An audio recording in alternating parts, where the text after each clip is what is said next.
بسم الله الرحمن الرحيم waxaa idin soo diyaariyay cashir wada sheekeysi ah waan ka soo diyaariyay DV Lottery 2024 ayuu cashirka maanta ku saleysan yahay insha Allah hadii aad tahay guuleystaha hadii aad xareysatay DVD Lottery-ga 2024 hadii aad naqatay guuleystaha ama hadii aad naqatay midka ku guuldareestay DVD Lottery 2024 natiijadii xalay kadib AEB markaa sheekaysa wuxuu oranayaa last night xalay the line khadka was so engaged mashquul buu ahaa culas was so engaged wuxuu ahaa culas so what was wrong maxaa ku dhacay with the line khadka maxaa ku dhacay people dadka who replaced xareystay USDV lottery mid ayaa ka dhigay the line khadka engaged to culas because maxaa yeelay they were checking waxay markaas ay jeegareynayeen they were checking waxay markaa jeegareynayeen the result natiijada of a DV lottery-ga were you one of ma waxaad ka mid ahayd adigu those kuwa who replaced xareystay DV lottery 2024 yes I replaced one xareystay DV 2024 when I checked markaan hubiyay it last night xalay I didn't became anigu ma noqon DV lottery winner guuleystaha lottery DV I mean waxaa ula jeedaa I have not been selected lema dooran waxaan rabaa inaan idin xasuusiyo in koorsada Englishka online-ka ah ay socoto isdiiwaangelinta haddii aad danaynayso lagu soo dir fadlan how did you feel sidee dareentay when goorta you viewed aad aragtay ama aad daawatay the result natiijada and you have not been selected aan lagu dooran markaa lagu dooran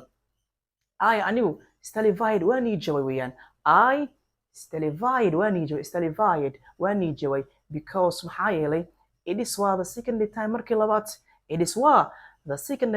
labaad that I failed aan ku guuldareystay aan ku guuldareystay in DV lottery what would you do maxaad samayn lahayd if in case haddii lacala you won aad ku guulaysan lahayd DV lottery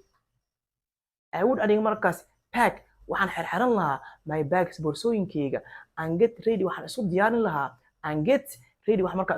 lahaa for interview wareysiga what kind of answer jawaab cenkee would you reply ayaad markaa ugu jawaab celin lahayd with the interviewer ama interviewer wareysi qaadaha weeyaan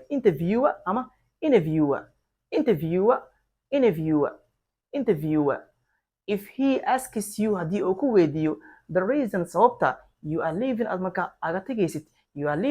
aad kaga dhaqaaqaysid ama aad kaga tegaysid your country wadankaaga I would aniga adjust waxaan isku tootoosin lahaa macnaha waxaan isku keenina isku tootoosin lahaa haye some false words xogaa erayo oo been ah markaas oo been ah anasay waxaan oran lahaa I had no ma aanan ku haysan any stability wax xasilooniya in Soomaaliya wadankayga Soomaaliya aniga from waxaan ka soo jeedaa baan oran lahaa waxaan ka soo jeedaa outnumbered people dadka laga tiri badan yahay markaa laga tiri badan yahay my family qoyskayga died waxay ku dhinteen in an explosion qarax something like that waxyaabo caynkaas ay markaasi aan dhihi lahaa weeyaan something like that waxyaabo caynkaas oo kale ah are you lying ma waxaad u sheegaysaa been u sheegaysaa because of laajligeeda going US inaa aada Mareykanka ama going aadista US Mareykanka United States it is only one time kali waa hal mar so I would anigu repent waan ka tooba keenayaa